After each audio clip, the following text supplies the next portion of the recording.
ending of the Disney movie Monsters Inc., where they finally realized that laughter actually has way more power than screams. I could have actually told you that when I was a kid. I was a walking, talking, make them laugh machine. I kid you not.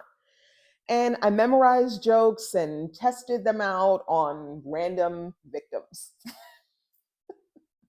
Family members, anybody who was willing to listen to my little jokes.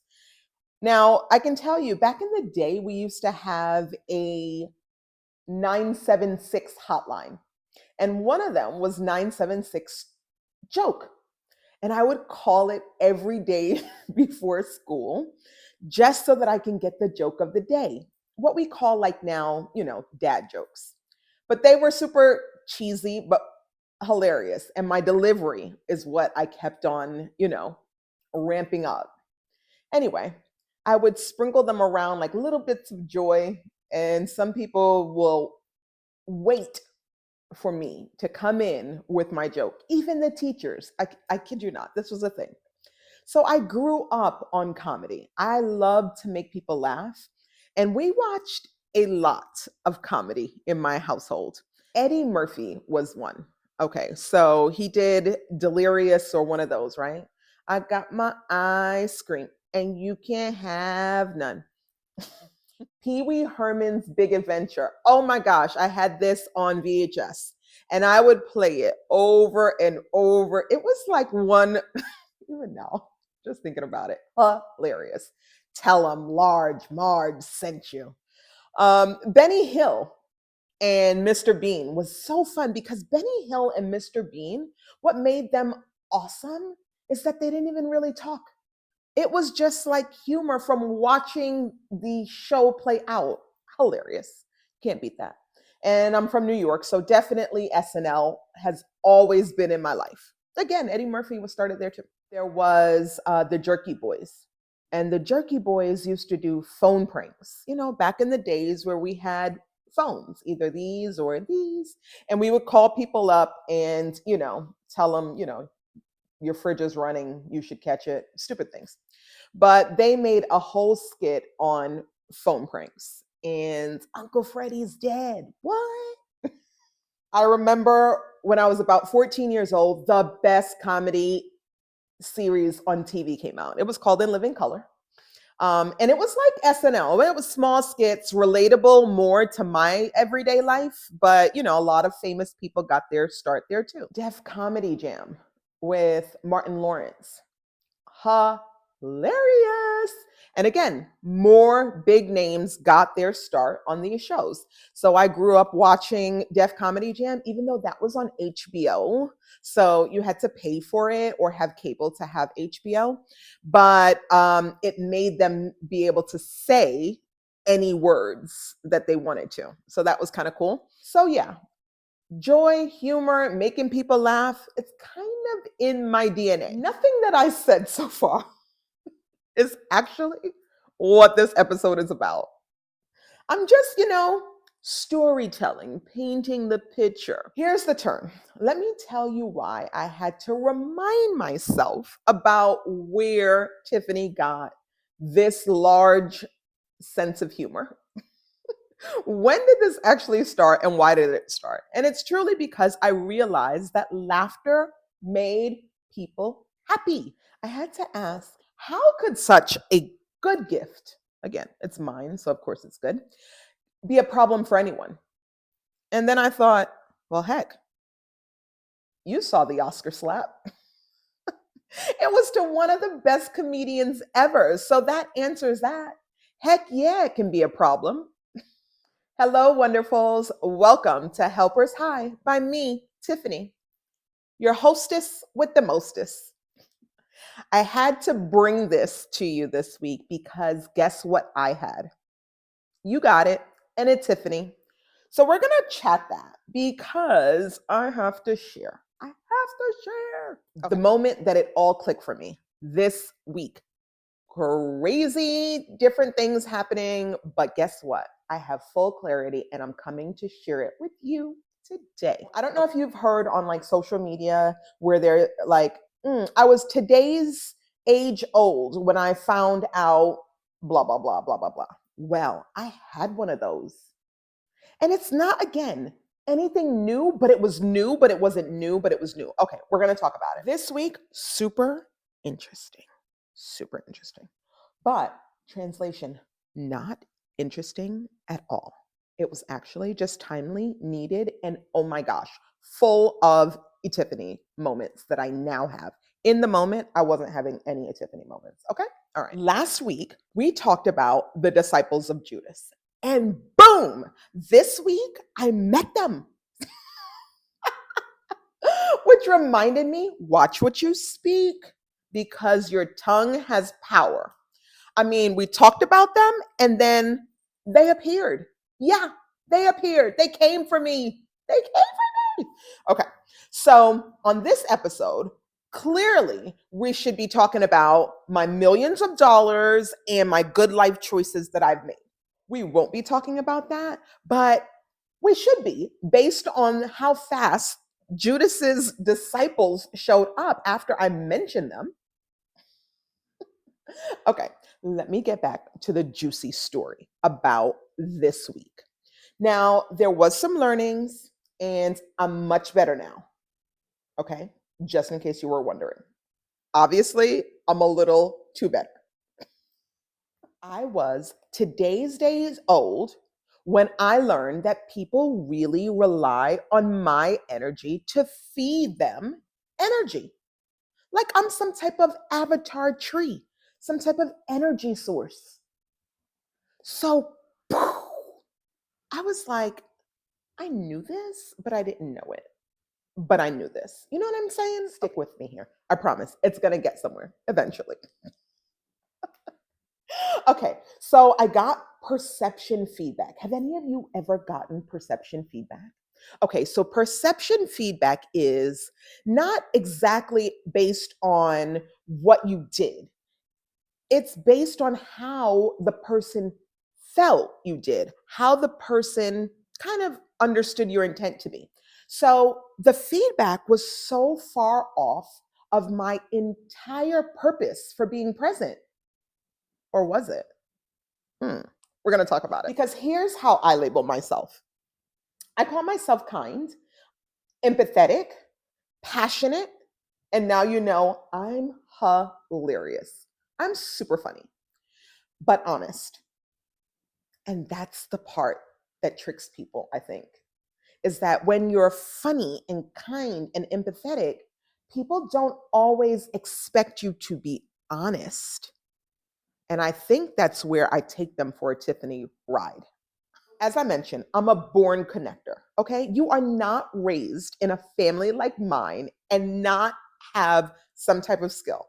My skill is obviously God put me here to connect random people to random things. All right. So we have my beautiful Panamanian mom from African descent connecting to my father, who's from Trinidad, with the Indian family that neither one of them sees any value in anybody who is not Panamanian and not Indian. Got it? But yet, here they are. And Tiffani is born. Okay. So obviously, I need to connect whole families together the minute that I'm born. Like, geez, give me a second here. This week, I got an instant reminder that, listen to this, guys, intent does not erase impact. What? Now, some of you out there are saying, no, duh. But for me, this chick, I was like, good intent is always good intent. And then I realized, oh my God, that's not always the case. Okay, stay with me. So I had to sit with that because I think it's the first time that I've ever questioned good intent. Impact versus good intent. Whew. When you're on the receiving end of perception feedback, it can feel unfair, especially when your heart was in it, as I said, good intent, But if you sit with it long enough, which I did, you start to separate it. My intent, what I meant to offer, right? Hope, solution, encouragement. I'm always kind of going forward with that. In my head, that's what I'm doing. Their impact, how it landed. Oh, snap. The delivery, how it lands. Oh, snap. So, this is why I found myself going back to comedy and what I know best, and then putting the understanding of you can tell a good joke, but if you don't deliver the joke with the right emphasis, with the right emotion, it can fall flat. Oh, snap, Tiffani. With that, that brings on somebody believing that what you were saying or doing was negative, or worse, feeling attacked. You know, like when you say something meant to help, but then it comes off as criticism. Like my father. My father is so good at it. And I'm going to say that he again, I said it before, but you know, inherited beliefs are real. So my father is passive aggressive, which means he is giving you real life feedback in the form of a joke. Okay? All right. So he's become the master at passive aggressive feedback. And because of that, I am the master student. That passive aggressive comment, they, even though they feel the opposite, it doesn't cancel the other one out. You know, like, oh my God, you're so beautiful for a old lady. Wait, what? Yeah, no, you still said a compliment with a not so good compliment, especially if your old lady is 25 years old. It's not about surrendering your perspective, it's about acknowledging the other person's reality, which, again, doesn't come easy. You want to make sure that the conversation continues to move forward instead of getting stuck in a defense mode. In this particular situation that happened this week, it stung a little bit more because the feedback didn't come directly from the people who said it. It came via a third party source, which means there was chatter going on behind my back. Okay, no big deal. You don't have to tell me anything unless it's about me, unless you have good intent about something that you want to help me with, then you have to tell me directly. But if you don't have good intent, you will talk about me behind my back. And then I may or may not find out from a third party source. But okay, let's keep going, guys. We're peeling back the layers. Let's peel back these layers. These particular people who said it, I actually thought were friends or confidants, if least at least acquaintances, right? I had to at least see these people once a week at minimum. At minimum. But okay, here we are. I was hearing it through third party, and yes, that absolutely did bother me. So Friday night, after this interesting week, I went to bed and I was full of emotions. I was full of questions. I had a lot of things that was going on in this noggin. Okay. And I prayed about it and I said, God, please take this from me and provide me with the clarity that I need to understand how we got here and how I can move forward. That was my prayer. I wake up in the morning and it's Saturday morning. So, normal Saturday routine, which is Greg and I watching cartoons. Greg's drinking his coffee. It's way too early in the morning. And Tiffani, of course, you may have learned, does not need coffee. So, this is not a thing. But, you know, I'm here for Bugs and Daffy. And this is what happens pretty much every Saturday morning that we're home. Conversation starts. Greg and I are talking, and he mentioned something. And then I said, with a follow up question, And I said, wait a second, let me play that back. I said to Greg, oh my God, do you think that that's why this would happen? Is that right? Greg goes, well, yeah, I guess that could be. Anyway, you get it. We're having a conversation and I had an epiphany. Yes, right there. This is not a dream. This is not like, hey, I woke up and I had this dream. No, I woke up and now a conversation's happening. I get clarity. Okay, cool. Listen to me here. Boom. In my head, it went off like lightning, like flash lightning, not even regular lightning. You know what I'm saying? Okay, cool. So I finally saw something that I had been missing my entire life. Even though I just said to you, I know it, but I don't know it, but I know it, but I don't know it. I just am never really associating this with other things. To some, I am the joy giver. Now, again, we all have labels. So I'm going to tell you from right here, you're going to have to fill in your own little label of what people see you as. But this was my epiphany. So for some, I'm seen as somebody who has a lot of energy and brings joy, makes people genuinely happy. I actually engage with people on a personal connection, regardless of how long I know them. I love people. This is it, guys. I did not just wake up today and say that. It's my whole life. I'm trying to give you the pattern. You see what I'm saying, guys? Okay, cool. All right. So warm hugs and smiles and all those things, that's who I am. Now, here's the part that I didn't see until now. It's also been my leash. What? How can, again, something rooted in such goodness be some type of leash? What are you talking about, Tiffani? Okay.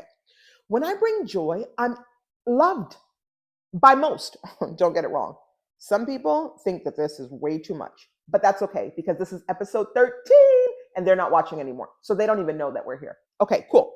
Now, other people, when I bring truth, I'm complicated.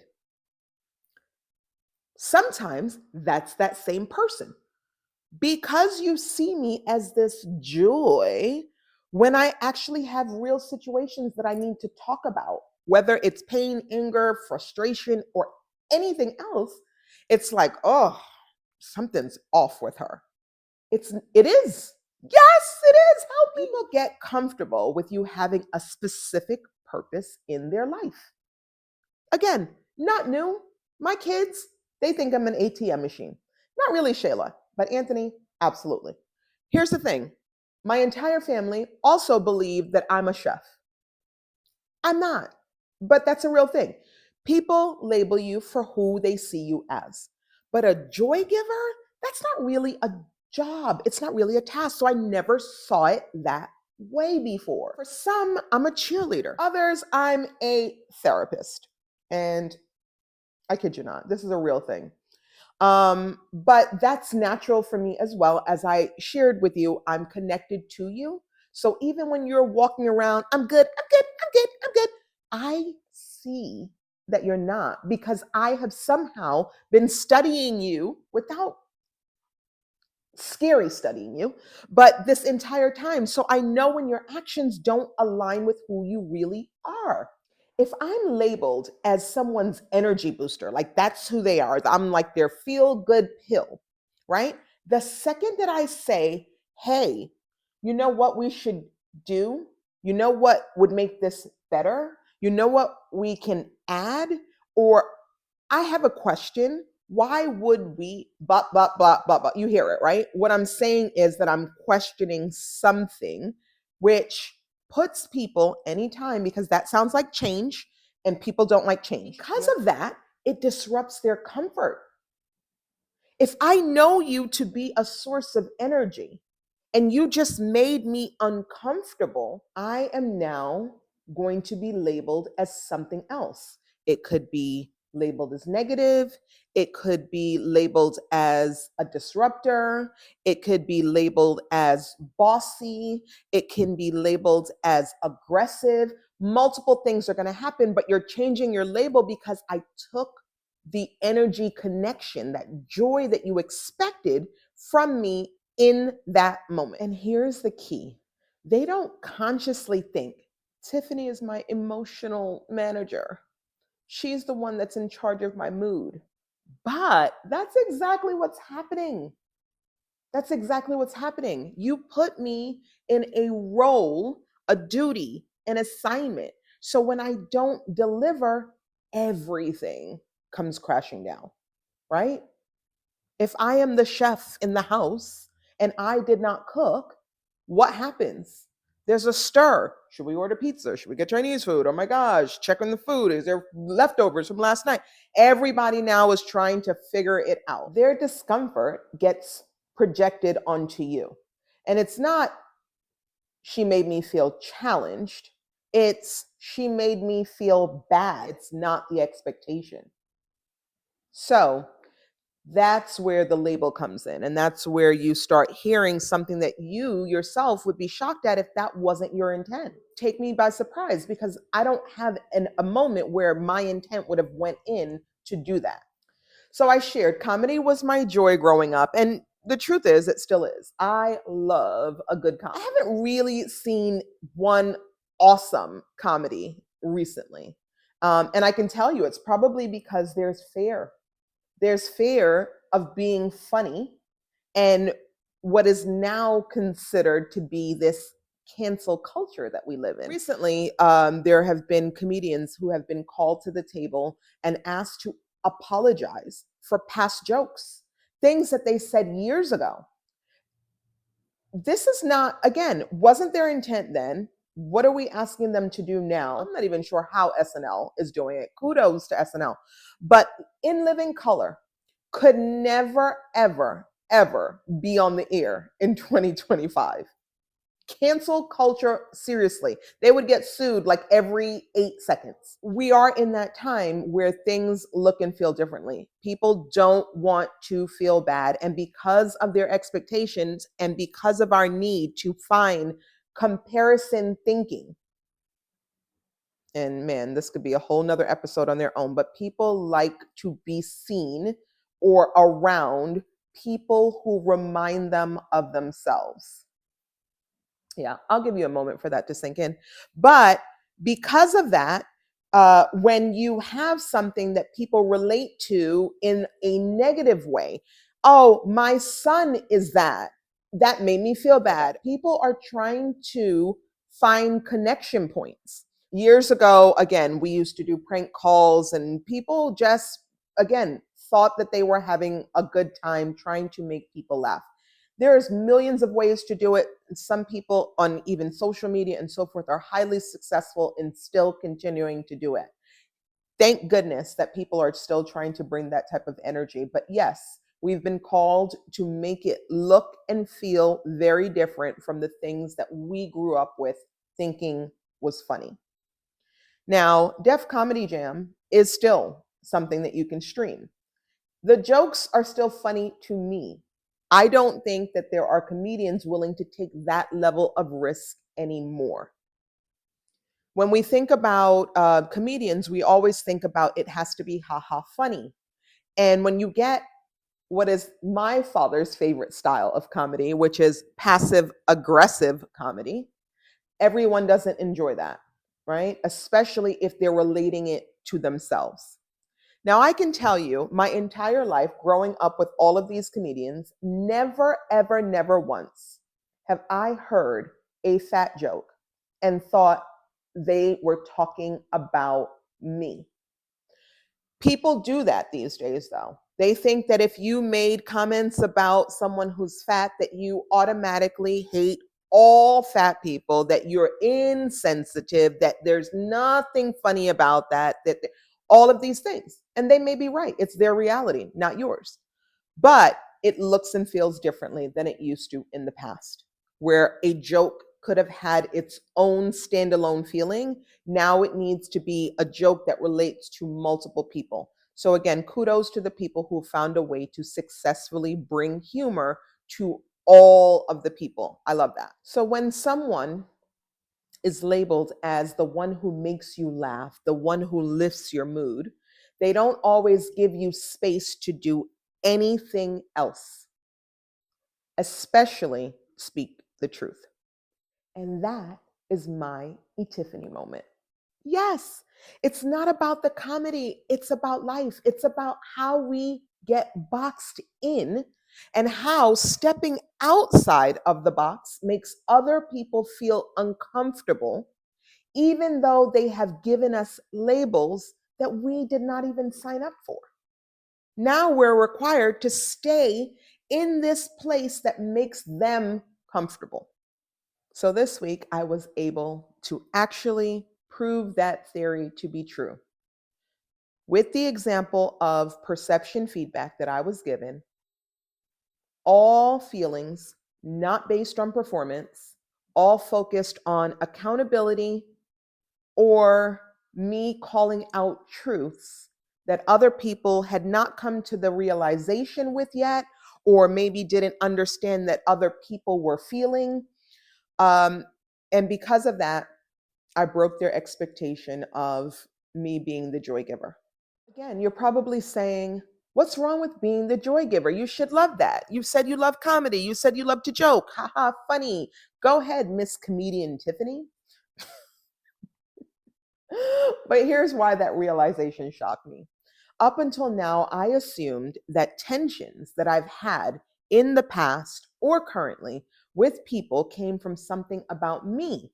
So, as I continue to daily check with myself on things that I could do better going forward, this one was kind of off my radar. Here's why. Continue. Hear me out. I'm getting there. My words, my approach, and sure, sometimes, absolutely, the delivery matters. We talked about that in comedy style. Someone can tell a hilarious joke. If they don't get the punchlines just right, if they don't connect to the audience just right, it's not going to go over with the humor that it was intended to have. Where it differs is I've seen plenty of people having far less devotion to delivery than I have had, far less empathetic, far less consistent with this type of energy. They have it on Monday and then they have it in 3 years. They have it on Monday and then they have it in 2 weeks. They have it on Monday and then they have it never again. For the people who know me and have been around, this is truly who I am. Regardless if you've known me for 33 years or if you've known me for one day, I have been consistent with what I put out. So why is it different for me? Why is it that other people step into truth and they get a pass?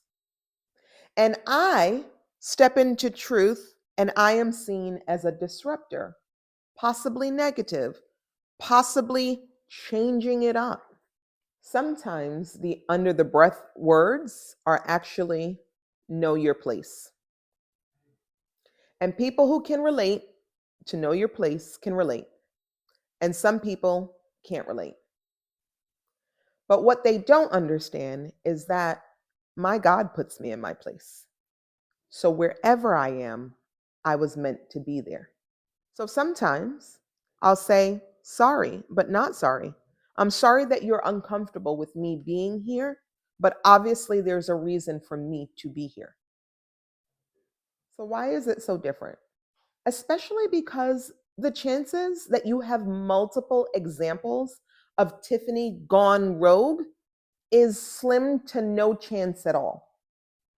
What you're actually holding on to is one, two, heck, I'll give you three tops examples of a time when I. Yeah. And again, I know they're not here listening to us, but I just have to say that because I wanted to pause for the dramatic effect. What you're remembering is, as I mentioned before, that car on I-4 that's going in and out of traffic, and you get to work only to talk another hour about that one car when 300 plus times other cars passed you today and you are not mentioning any of them. You remember that car that was out of control because it doesn't happen often. But yet, Just like this car, I'm held to another standard. None of the other cars even matter, which are the times that I never did that to you. Because for them, joy is my baseline. And when I break that baseline, I switch it up from uplifting to holding folks accountable. It feels like betrayal to them. And it's not about me, it's about them. It's not a personality flaw, it's an expectation mismatch. The fact that some people are far more comfortable with people that they can control. I mean, honestly, who isn't? Here's the tricky part. When expectations are silent, you're not going to know the rules until you break them. It's like Squid Game. If you watch episode 1, red light, green light, 1, 2, 3, they didn't understand the rules. They didn't understand the consequences until they broke them. That's what life is sometimes for me, an episode of frickin' Squid Games. But then you notice the shift. You notice that smiles get tight, conversations get cut, attitudes, whether seen or in action, look and feel differently. And suddenly you're labeled hard to work with, difficult to get along with, uh, too challenging, bossy, demanding, commanding, multiple words that they choose to fill in, even though the truth is there's no history of it. This is not like a FICO credit score. This is a one-time example that they may have. Again, I give them up to 3. Your joy gets celebrated, but your boundaries gets side-eyed. Your insight is welcomed until it challenges someone else's comfort. And you're told you're too much, negative, for simply not agreeing. So if you're in a space that you can add value, but it seems to go against the grain, you should stay silent. And heck, sometimes I do choose to stay silent because it's not worth the fight. As adults, we have to continue to pick our battles. But guess what, Helpers High fam? We know we do not play the victim here, right? So, what are we going to do with this learned lesson? Where are we taking this? What are we getting out of this? What has this entire conversation been planned to actually teach? When you see it, you acknowledge it. I'm not telling you to gaslight yourself by saying, could I be? Is it me? Could I have done something different? That is not the case. Acknowledge it first. You're not imagining it. You spotted a long lifetime pattern. This pattern exists in relationships, whether it be in workplaces or social groups, again, the gym, anywhere where you spend most of your time. It has the opportunity to have any type of relationship consistencies. For me, again, when I don't deliver that level of positivity, they feel discomfort. That's the discomfort that they assign to themselves. I didn't do it. I did it. So what's the plan, Tiffani? What's the actual plan for this type of behavior that we've uncovered? First, name it for yourself. Not to fight about it, but to make it clear, to make sure that you know that this is not about your worth. This is not about your value. It's about their discomfort. You're not going to truly be able to manage that well. So you've named it. Second, decide if you're going to keep the role that they've assigned to you, because you get to choose it. You are in control of anything that's affecting your life. You either face it or you remove yourself from it. And for me, going forward, when I hold accountability, when I'm speaking the truths that may not be expected in the settings that I'm in, I have to make sure that I frame it very clear make sure that everyone has my full understanding of my intent to the best of my ability. This is not always going to work because some people are blocked from any relationship that you and them have, and you don't even know it. In their head, walls came up. You see none of it. So if that person is guarded in a way, they have a perception of you that even if you said, would you like a piece of candy? They heard, oh my God, this person is trying to kill me. They know I have diabetes and they're offering candy to me so that I can die. What? But that's what it sounds like. When someone has that defense wall up and they've already labeled you in a way that is no longer something that you can have conversations about, it's never going to feel good to them to have these conversations with you. And my favorite, stay grounded, stay true to who you are. Do not chase anyone's approval. That is not your job. That is not your responsibility. That is not your requirement. Stand in the place where you belong and stand proud. You are there for a purpose. You are there for a reason. There are no mistakes in life. Know who you are, love yourself, and that avoids other people from trying to present a character that does not exist. We cannot control how others see us, but we can control how we continue to show up. We will never blame Helpers High family. So just stop it. If you're still doing that, stop it. We do not blame, okay? We address the parts that we are in control over. We do not shrink. It is our responsibility to show up as our full, authentic self, even to spaces that could seem at first as uncomfortable. And we don't hand over any pen to write a chapter in our own storybook. We are the authors. We will continue to write the stories that best tell who we are. Joy is a gift, it is not a service. And accountability is leadership, it's not negativity.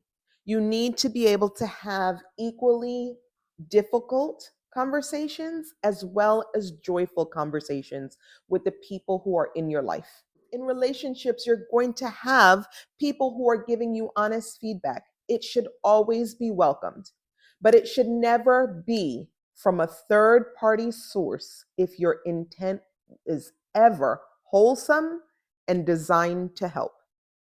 It only comes from a third party source when you do not have good intentions.